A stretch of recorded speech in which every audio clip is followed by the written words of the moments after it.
Buenas tardes. A ver si se está pudiendo ver allí. Sí. Bueno,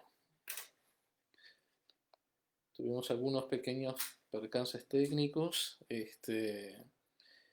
pero antes que nada me parece que ya hemos podido arreglarlo por estos lares. Este, Ahí está. Bueno, Daniela Pasilio viene dando noticias de que se está pudiendo transmitir. Ahí está.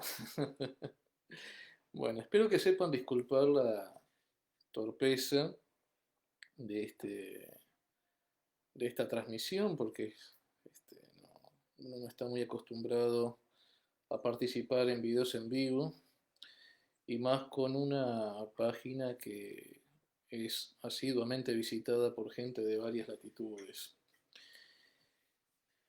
Antes que nada quisiera agradecer a las muchachas de Biblioteca Virtual, por la invitación, por la organización, por la onda con que se han manejado y sobre todo por haber propiciado en medio de esta pandemia un espacio de difusión y a su vez de liberación de archivos que permiten una circulación de obras, libros, eventos que de otra manera sería muy difícil poder acceder. Bueno, acá estoy viendo algunos saludos de Andrea Lípare, de Victoria Viola, Selva Di Pasquale. Y bueno, esperemos que se vaya ampliando aún más todavía el círculo de gente que se vaya arrimando al fogón. Antes de arrancar con la lectura, aprovecharemos ahora para invitar a todos aquellos que lo deseen a participar de, de Bitácora Dodó, una página que hemos abierto acá con Sofía Luna para difundir música y literatura de ambas orillas, de Uruguay y Argentina, a través de notas, reseñas, reflexiones, miradas críticas y, y bueno, mañana estaremos pasando un instructivo más o menos de cómo participar, por lo menos algunos parámetros en los que podemos ir abocando, digamos, una producción que sea lo más dialogal posible, ¿no? Lo más abarcadora posible.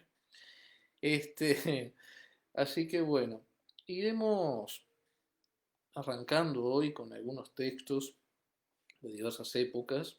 este, y también, aparte de eso, digamos, hablaremos un poco de la situación de acá de Uruguay, de la coyuntura que estamos atravesando y de alguna manera también dar una pequeña crónica poética de estos tiempos que están pasando. No quisiera distraerlos más y entonces iremos comenzando con un libro que se publicó en el 2009 a través del sello del Sur y Porfiado, un libro que se llama Lecciones de Antropofagia.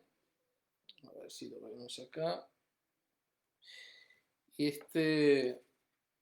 un libro, digamos, con ciertas vueltas neobarrocas, ¿no? Y bueno, tomaré algunos textos aquí para compartir con ustedes.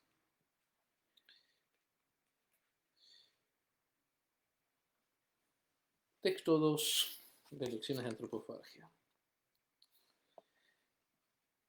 Por si una súbita deglución de doctrinas con un tacto de doncella se elimina, dejemos el día claro. Nada de zapatos y pestañas a la hora del café. Ayer mataron la liebre y borraron del calendario un marzo que nunca vino. Por si el eterno retorno se queda atascado frente al palomar de muertos sin lápidas ni sombras, dejemos la madrugada. En ese instante el aire de los recuerdos regresará a la escuela o tirarán a serrín sobre la cama que jamás usaré para el descenso.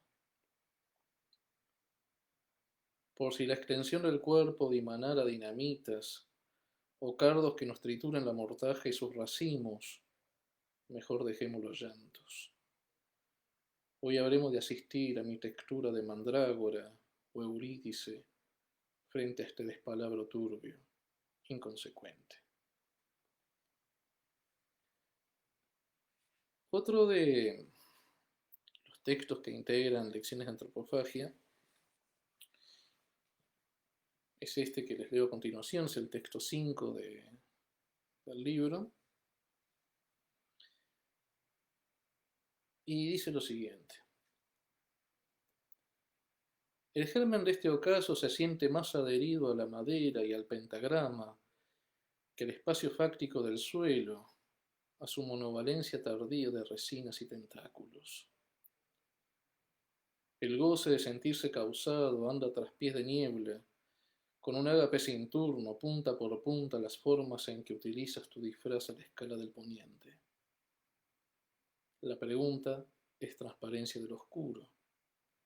Toda es remisión que exige la uña del demiurgo, acto y potencia, ya sea con la casa derribada o con la verbatura escindida de lo mismo.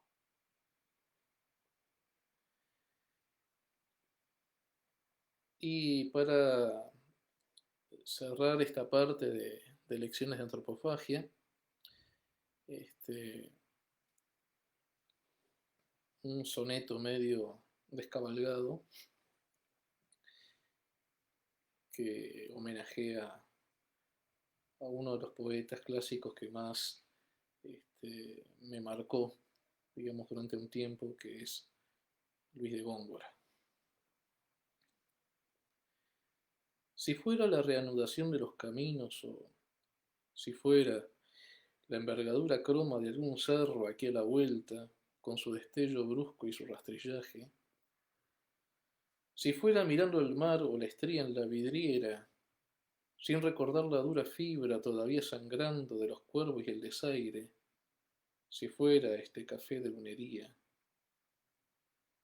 si fuera yo la vida eterna y no su eterno ardor, si fuera la nervadura de un corazón transgénico y vulturno, me volvería a hundir oscuramente en tierra, en humo, en polvo, en sombra, en nada.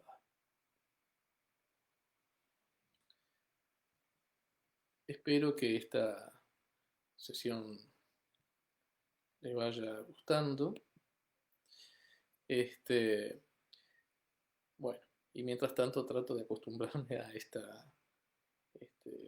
a esta transmisión. Ese libro, Lecciones de Antropofagia, tiene una génesis y un desarrollo muy particular, porque fue un libro pensado en términos alquímicos. Yo en un momento estuve muy atento a la lectura de Jung, especialmente el libro Psicología y Alquimia, donde él explicaba, Jung, que, o Yang, no sé cómo se pronunciaría de manera correcta, que todo proceso alquímico tiene tres etapas: la nigredo, la rubedo y la albedo, ¿no? Y él decía que esos procesos alquímicos en realidad también se pueden leer como procesos artísticos, que a su vez también apelan a procesos psicológicos. Y, y yo quería transmitir eso a través de la escritura. Y pensé lecciones de antropofagia como el proceso de la nigredo, que es el proceso de la descomposición. Y que es justamente la descomposición de la materia para llegar al punto justo en donde se encuentra, digamos, la piedra filosofal, o por lo menos aquellos elementos que la permitieran encontrar. Y entonces concebí la escritura como descomposición, y a medida que iba escribiendo este libro, que me llevó su buen tiempo, ¿no? Lo comencé en el Chuy y lo terminé en Buenos Aires, todo lo que me rodeaba se comenzó a descomponer de una manera palmaria, ¿no? Se me descompuso la relación con el trabajo que tenía, mi familia, incluso la ciudad donde yo vivía, país que se transforma después en una suerte de autoexilio, ¿no? Que termina en Buenos Aires, incluso hasta ajeno al propio idioma, ¿no? En ese momento yo trabajaba dando clases en el centro de idiomas, que estaba ubicado por la calle Junín, y en donde prácticamente el castellano no lo usaba. Y mientras tanto seguía escribiendo ese poemario y a la fuerza lo terminé dejando porque todo lo que se me iba acercando a mi vida se iba cayendo. Con el tiempo, después decidí reconstruir mi existencia, pero para eso tenía que reconstruir el lenguaje. Y ese salto se dio con un libro que se escribió en Buenos Aires, pero se publicó en Uruguay. Se trata de Celebridad del Fauno, este, publicado por Yagurú, acá en Montevideo, en el 2014. Y es un texto, perdón, es un libro más que nada experimental, juega con la poesía visual, juega con la poesía semántica, aunque tiene algunos textos que entran más dentro de lo que sería lo tradicional. Así que les voy a leer algunos, poquitos, para después entrar en psicodalia, que ya es otro viaje, ¿no? Ahora les explicaré mejor. Texto 2 de Celebridad del Fauno, que dice lo siguiente. Nunca salí del 3. Jamás podría haber salido de la máquina del mundo. Los límites de una botella descansan sobre mi cornamenta geminianísima. Ni bien la avenida de Mayo se llena de cráneos fosforescentes, esperando que el asfalto deje de acumular los pasos de esa sangre que se filtra por las baldosas de los bares. La máquina del mundo es el ternario, sin varices, sin samplers, sin el sargento García. Una lluvia de containers por la que la Santísima Virgen decide chupártela entera tan solo 20 mangos. Es la máquina del mundo. La celebración de los planetas, lo crudo y lo cocido. Transmito mis aullidos con la felicidad de quien siente un par de uñas de gato raspándole la garganta. La cerrazón es mi casa, y los omóplatos crujen cuando recuerdo a John Milton, vagando entre seccionales con la cara cruzada por un tajo. Detrás de cada piedra, de cada jacarandá, se encuentra un retrovisor de mira telescópica. Es la máquina del mundo. La expulsión llega a su fin, los clavos no logran diferenciarse de las enciclopedias, así como tampoco la rueda de los mármoles más sucios. Estudiantes universitarias protagonizan su hentai para tener con qué agasajar al gran dios Pan. Yo mismo escucho el ruido de sus cascos entre las bocinas y los bombos de las manifestaciones. Nunca salí del 3. Siempre estuve a la sombra con mi aliento a whisky o líquido de freno, pero esta vez la luz abre su signo y me reescribe. Yo soy el gran dios Pan, soy el gran fauno, y la gran máquina del mundo ahora es un hongo.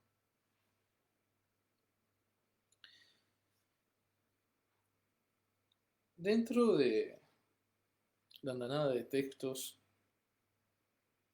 que fueron seleccionados para entrar en este libro, que no se parece mucho a lo que he hecho antes ni a lo que después hice, pero que es una ruta que la retomaré en algún momento. Decidí incorporar acá un texto que fue escrito en homenaje a Julio Inverso, uno de los grandes poetas neogóticos que dio el Uruguay de los 80-90, y que tuve la oportunidad de conocerlo en una lectura, ya por el año 98 aproximadamente, 98-99, poco antes de, de su suicidio. Y la imaginería pop, junto con lo que era este, junto con lo que era la tradición de ciertos poetas místicos ingleses, como el caso de William Blake, para mí fue un impacto enorme. La figura de Julio Inverso ya de por sí impactaba, ¿no? Y su decir, su cadencia, su universo imagético realmente este, sigue siendo de una gran capacidad de absorción a la hora de introducirse en su lectura, ¿no? Y, y va este texto, el número 18 del libro, que fue escrito en su homenaje con algunas pequeñas citas intercaladas de algunos de sus textos. El instante en que las puertas de los comercios dan paso a los leones, se asemeja cuando acomodándote al bretel diste con la explosión de los grandes tubos catódicos que hacían de sostén a nuestras casas. Bauhaus ya no era un viejo grupo inglés de los 70, sino la actualización de un mito por el que volverías a transmigrar en Pájaro, en Begonia, en un guerrero de místicos sigilos para el momento en que la saliva supiera a amianto y a salmuera. El hecho estriba en que tras ese mal diluvio de nanas blancas en picada, no hay otra apostasía que la de una botella rota tirada entre los pastos, allí donde te pusiste a contemplar el mundo y las vigas del último edificio en pie. Supe que entre mis costillas los lobos se acunarían ante el radiólogo y sus placas. Supe que tú eras la rosa y el patíbulo en la anticipación de este Edén apenas consagrado. Supe que tú y yo éramos el borde de las cosas que piden algún nombre en lengua de gigante.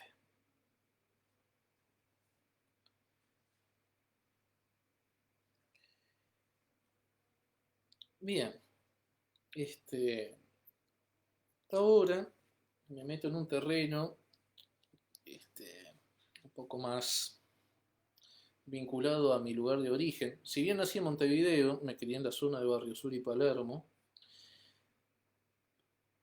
Me crié, es una forma de decir, ¿no? En realidad me crié con una parte de mi infancia transcurrió en Montevideo y la otra en San Gregorio de Polanco, una localidad este, que se ubica en Tacuarembó, al norte de Uruguay, que terminó siendo el paso previo a la mudanza casi definitiva de mi parte,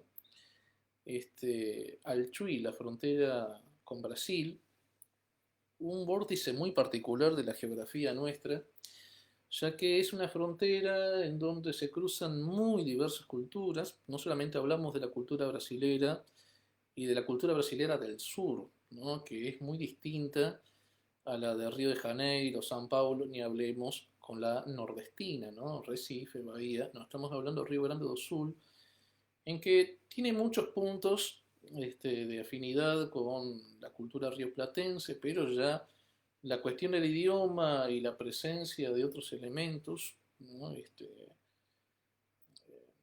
Desde lo indígena, lo negro y después la presencia de pobladores de otras partes de Europa que no fueron las que más llegaron a Uruguay, establecen una impronta, ¿no? Y a eso se le suma también la población árabe. Ahí nos encontramos con palestinos, sobre todo, libaneses, egipcios, algunos iraquíes, y a su vez, en un momento hubo familias sefardíes, lo que serían los judíos procedentes del sur de España que después se desparraman por buena parte de Medio Oriente y el Mediterráneo, y cuya herencia cultural, muy marcada, digamos, por la presencia de los cancioneros, los romances, es la lengua ladina, ¿no? La lengua ladina que se sostiene sobre el castellano medieval y va tomando préstamos lingüísticos de los lugares por donde se van asentando. Si bien tiene una matriz común que es reconocible, uno puede darse cuenta que están hablando el ladino en, en Bosnia, Sarajevo, pero en Francia también, en Grecia también, Turquía también, España también. El norte de Brasil, en Recife, que hay una comunidad muy grande de judíos negros, cuya lengua franca es justamente el ladino, con muchos elementos del portugués. El ladino mayoritario que se conoce es el de España y el de Turquía. Pero, digamos, en el caso de Brasil, obviamente que es un ladino con, con una impronta muy propia, muy latinoamericanizada, de una gran sonoridad y de una gran apertura a posibilidades sonoras, musicales notorias. El caso de la familia judía o de dos familias judías que estuvieron en el Chuy de paso durante un tiempo de 10 años, después nunca más tuve noticias de ellos. Fue una de las lenguas con las que conviví mientras fui niño, en el barrio Nasser, que era un barrio de prácticamente de refugiados de casi todo Medio Oriente, ¿no? Los pobladores, nosotros éramos, mi familia era la única familia latina que tenía el barrio Nasser, ¿no? Los únicos que hablábamos algo de el castellano y el portugués, porque todos los demás hablaban árabe, ¿no? Entonces me encontré en la disyuntiva a los 6 7 años, no solamente aprendiendo el portugués, que después se transformó en mi otra lengua, sino que también tuve que convivir con el ladino y el árabe. Y en homenaje a ese mundo que fue el barrio Nasser, escribí un conjunto de textos en lengua ladina a través del libro Psicodalia, que fue publicado en La Plata por la editorial Pixel y cuyo principal alentador de esta publicación fue el poeta y escritor Carlos Aprea, a quien le debo muchísimo y a quien siempre nos estamos comunicando con mucho cariño. Les voy a leer algunos textos en ladino y su correspondiente en castellano, porque puede ser que algunos términos se pierdan. Habib, decías, háblame a mí y que seas tú quien hable, no ni habla. Non ese otro túmulo que escarba entre las palitas de esta gran tiniebla, non il grumo fervido in pesgadumbre. Habib, decías, se esa rancia, de quien converge agazapándose hospitalario en la llanura blanca de la palabra última, la mía, la tuya, la nuestra.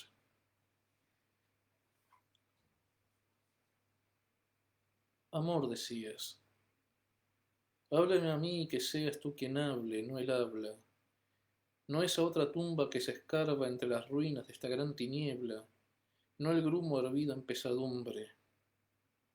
Amor, decías, sé esa errancia, de quien converge agazapándose hospitalario en la llanura blanca de la palabra última, la mía, la tuya, la nuestra.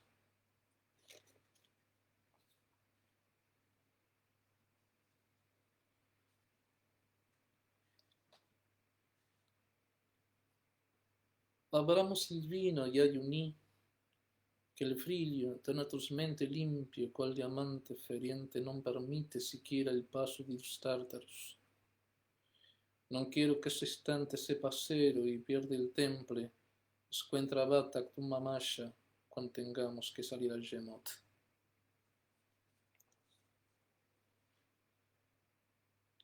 Es muy Omar Khayyam. Abramos el vino, ojos míos, que el frío, tan atrozmente limpio cual diamante hiriente, no permite siquiera el paso de los tártaros. No quiero que este instante sepa cero y pierda el temple junto al golpe de una pala cuando tengamos que salir al éxodo.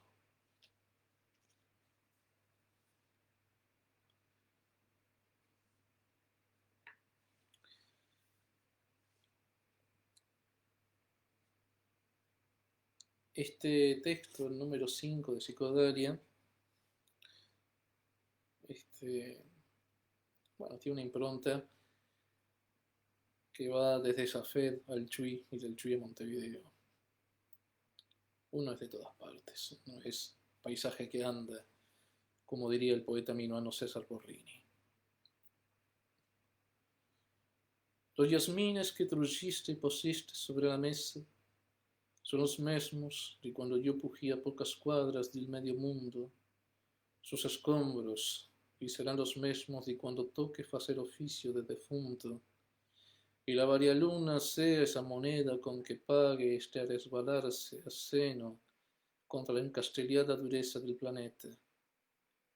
Y aunque se facen de una buena vez los rastros del pardal revolcándose en el polvo, así como los tuyos y los míos yendo verso alguna de las casas, los yasmines terán ese fulgor insomne que será en adelante, inextinguible luz de una condana, ya de haber sido un ciclón, el midrash que Kafka tachó de sus apuntes, la tercera de un leto haciendo reempollar la cal, mientras los demás dormían.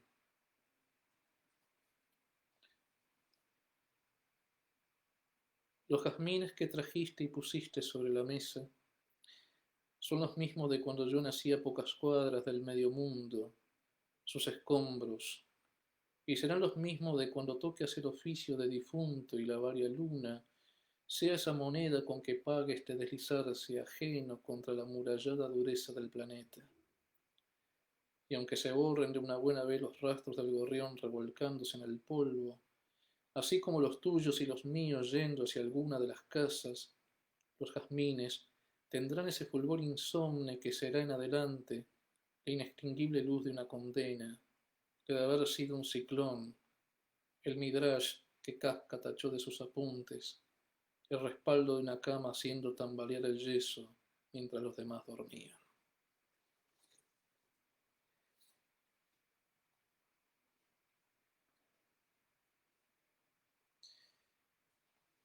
Es difícil no pensar de alguna manera, ¿no?, que buena parte de estos textos se sostienen en la poética antigua castellana, y algo de razón hay. También en el Cantar de los Cantares, ¿no?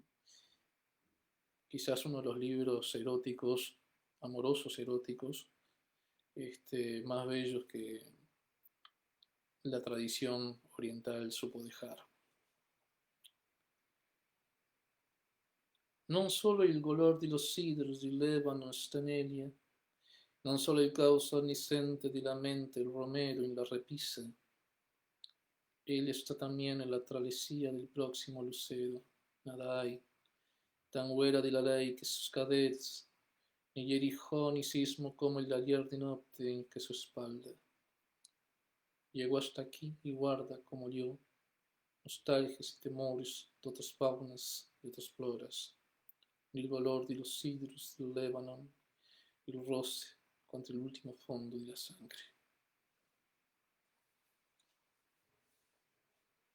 No solo el olor de los cedros del Líbano está en ella, no solo el caos omnisciente de la menta y el romero en la repisa, ella está también en la travesía del próximo lucero. Nada hay tan fuera de la ley que sus caderas, ni Jericó ni sismo como el de ayer de noche que su espalda. Llegó hasta aquí y guarda como yo nostalgias y temores de otras faunas y otras floras, del olor de los cedros del Líbano, el roce contra el último fondo de la sangre.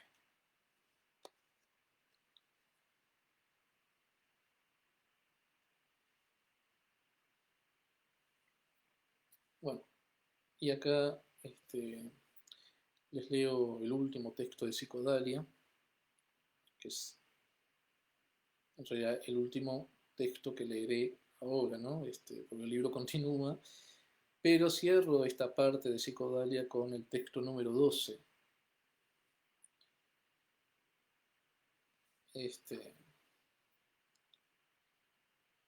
Estáis olvido que averigua Lázaro de tempo, y sin vestigios de perduranza frente al silicio de la pantalla, está esa danza, su intemperie.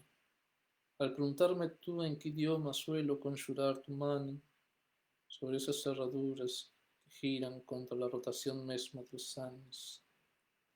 Está el mármol y la entrada de un hotel en Paraguay Agüero, su eco que siempre asciende a más profundo, irracional hiero de un tango cruel en el cartaz que suspende el canto, de una loja cualquiera hasta el veneno, está ese olvido.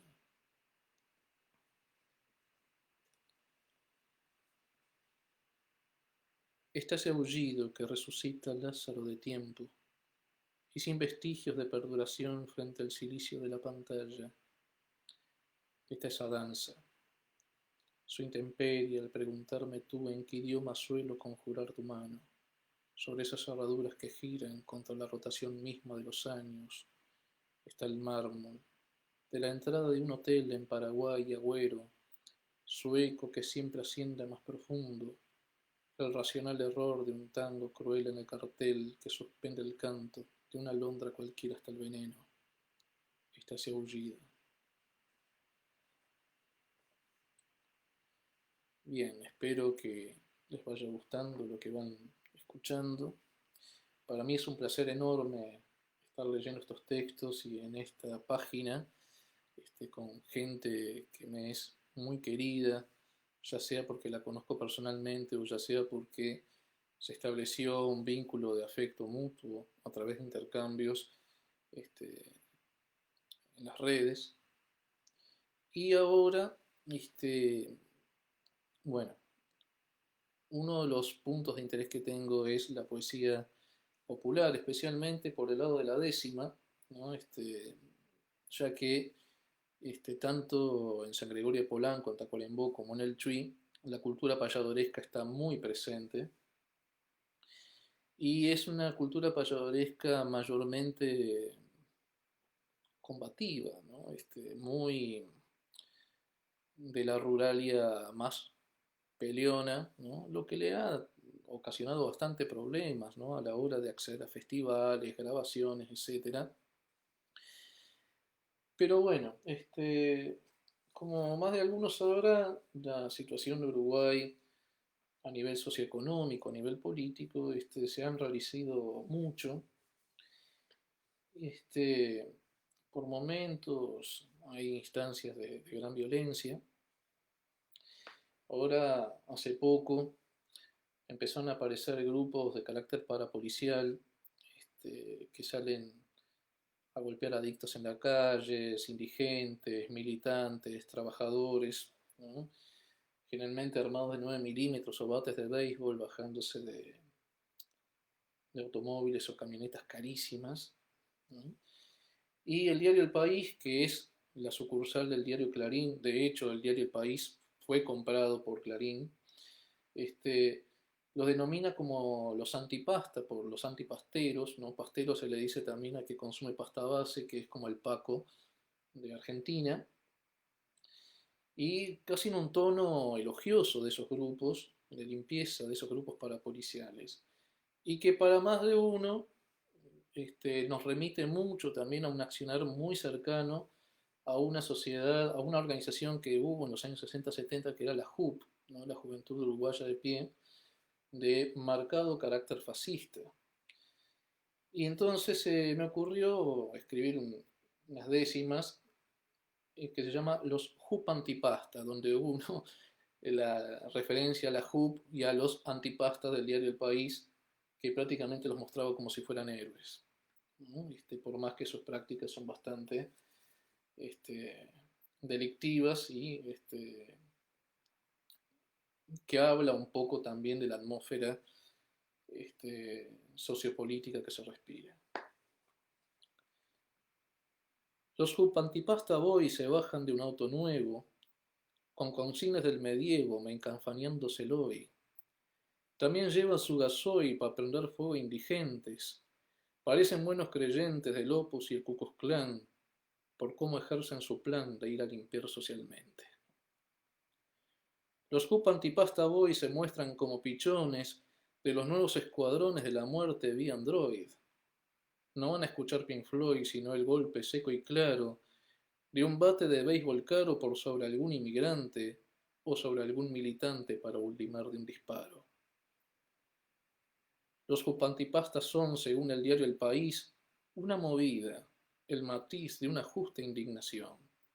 De familia y tradición patricias tienen su euforia, vomitando su oratoria de odio al pobre y gente bien. Ya hace falta un Aldo Rein, como en Bastardo sin Gloria. Los Jupantipasta Boys, esos blancos de una alianza libertadores, pujanza de un cabildo abierto al sol, espíritus en formol con cruceros en el vientre, si se esconden como liendres sin que los capte un radar, los iremos a buscar donde sea que se encuentren.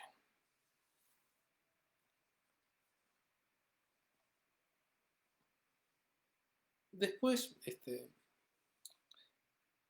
nos hemos encontrado también con otras imágenes o figuras que bien, siempre anduvieron en la vuelta, pero como que ganaron visibilidad. Y son los intelectuales que han posado de no ser ni de izquierda ni de derecha, con todo lo que se implica. Cuando no se es de izquierda ni de derecha, se es de derecha, punto, ¿no? La derecha no reconoce que todo entramado social se maneja desde el conflicto. Y tenemos algunos ejemplares o casos este, que prácticamente están dándole un fundamento filosófico a, a un gobierno que se está dedicando a esquilmar no solamente el bolsillo de los trabajadores, sino también sus conquistas sociales, sus derechos, de una manera que llega a ser escandalosa, pero que los medios se han encargado de naturalizar y estos intelectuales se han encargado también de darle un trasfondo justificable, ¿no? Desde un liberalismo que termina siendo de carácter antipopular, ¿no? El liberalismo en sí es antipopular. Y este texto se llama Milongón de los Tilingos, ¿no? Tanto en Uruguay como en Argentina la palabra tilingo tiene la misma acepción. Cual delicado vikingo les quiero contar la historia de esos seres que en la gloria representan lo tilingo. No van a comer al mingo, se ven libre pensadores. Ahí andan citando autores, reposmos y reaccionarios, diciéndose libertarios, aunque de los cagadores. Algunos ya tendrá el nombre de estos fans de la doctrina, cuyo fundamento anima cierta mirada del hombre. No es que esa gente me asombre, tan solo encarna lo burdo del progre que hace el absurdo de hacer pose insatisfecha, apoyando a la derecha con argumentos de zurdo. Si los tiringos suscriben de independencia ideológica, es que detrás de esa lógica un rancio clasismo exhiben. Lo que con la mano escriben lo adornan poniendo el codo, y en dialéctico acomodo se los verá en su parnaso, apoyando tarifazos, represión, palo y cerrojos. Alguno ha de conocer ya con título y diploma a estos outsiders de goma con alma de bachiller. Sus gestos de fox terrier no cubren la naftalina, de su gorilés supina, conspiranoica y sin gracia. Brindemos en la farmacia su amor por la cloroquina.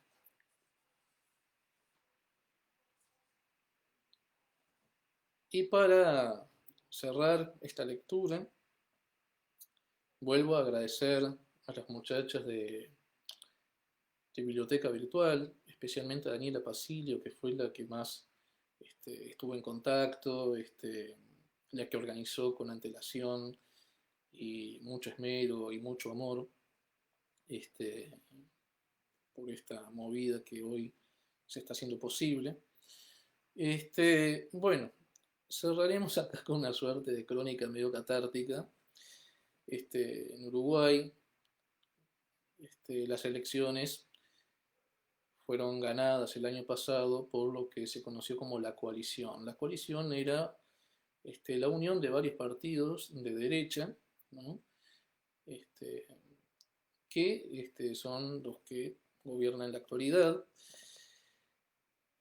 Y si bien con el Frente Amplio las cosas no era que estuvieran en un mar de rosas, pero el hecho es que, bueno, el contraste es tan brutal, el escenario que está quedando en manos de ellos en apenas unos pocos meses, es tan diametralmente opuesto a lo que hemos conocido durante estos años, que surgió una milonga con una colaboración de un poeta de Buenos Aires, Salvador Viedma, este, y el texto también en décima que se llama Que tuito el fachirulaje votó por la coalición. Obviamente que tiene una carga paródica de la tradición gauchesca, pero de alguna manera pinta un escenario este, que creo va a ser un poco más fiel que el que puede venderles La Nación, Clarín o El País o El Observador. No soy sociólogo, soy un simple mortal proleta que ya no come chuleta, ni siquiera el pan de hoy. Voy haciéndome el coboy al resistir al ciclón de un estado que es patrón explotando el paisanaje, pues tuito el fachirulaje votó por la coalición. Sin dudas, sobraban pistas del otro lado del charco. No era un indicio parco los 4 años macristas que con los mismos guionistas te empeñan hasta el colchón y al capital bravucón te entregan a lo salvaje, pues tuito el fachirulaje votó por la coalición. ¿Qué? ¿El frente no fue perfecto? Y es cierto, pero los tibios se mostraron como anfibios, tipo Mieres en el objeto. De allí que su antiproyecto fue ser centro y sin pasión. Hoy rompen el cascarón y hasta cambian su lenguaje, pues tuito el fachirulaje votó por la coalición.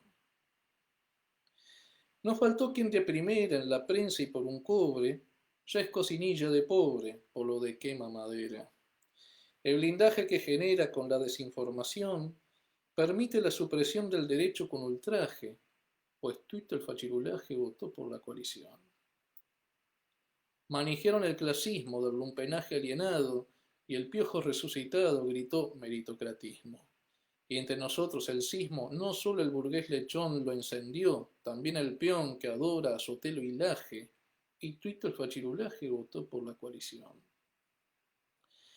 Quien le apoya al oligarca de Barbie pasó a ser Fiona, y el que creyó ser Taona va a ser hoy en el monarca.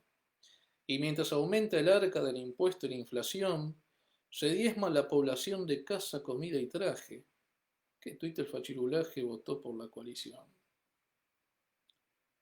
Quien fue por la xenofobia y en contra de las conquistas, obreras y feministas la igualdad en sí lo agobia. Tal vez la razón más obvia sea el miedo a una invasión o alguna revolución que le altere su linaje, y junto al fachirulaje votó por la coalición. Y ahora empezó a regir la ley de urgencia. Lo siento, pero ya el apaleamiento es presente y por venir. La orden de reprimir, de acallar y hacer tapón se impone como la opción si no les damos el raje, pues tuito el fachirulaje votó por la coalición. Que mejore la alternancia, que vamos con la callito, que no importa si repito los errores con flagrancia. Decían tomando gancia con mucho hielo y limón. Va con rabia esta canción desde que arrastró el pillaje, pues tuita el fachirulaje votó por la coalición. Desde ya agradezco la atención, agradezco la paciencia y bueno, les mando un beso enorme, un abrazo gigantesco a los hermanos de las dos orillas y a todos aquellos que creemos en la posibilidad de una patria grande, la patria chueca grande, en donde estos males en algún momento puedan desaparecer. Estoy viejo, pero a medida que envejezco me vuelvo más adolescente con algunas ideas que no claudico. Desde ya reitero las gracias y nos estaremos viendo. Que los poetas sigan viniendo y que esta página sea la plataforma de una resistencia tan deseada y bienvenida a través de la lectura. Desde ya me despido.